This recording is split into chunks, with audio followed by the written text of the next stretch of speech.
Occasionally when you work with large file shares, you'll actually get permissions that kind of get granted in multiple ways. The share can be shared multiple times with different names, and you want to apply different permissions, but sometimes people get their lines crossed and they get permissions in multiple places. So I'm going to show you how to use Access Rights Manager to find these and clean them up. So for the purposes here, we're going to go ahead and look at the events directory. So we'll do the search, we'll find the events directory. There it is. And then let's go ahead and find someone who's reported a problem. We'll look for, so we can see Aline is granted it twice. So we can actually right click on her.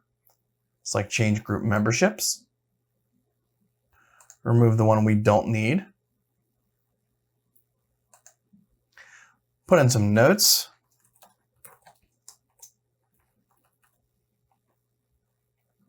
And then execute it immediately or choose when to run it. And that's just it. A couple of clicks, you'll know who has directory permissions multiple times, whether they came in, and have a quick and easy way to go ahead and clean them up. And last but not least, be able to track who made the change or why they made the change for any audit necessary.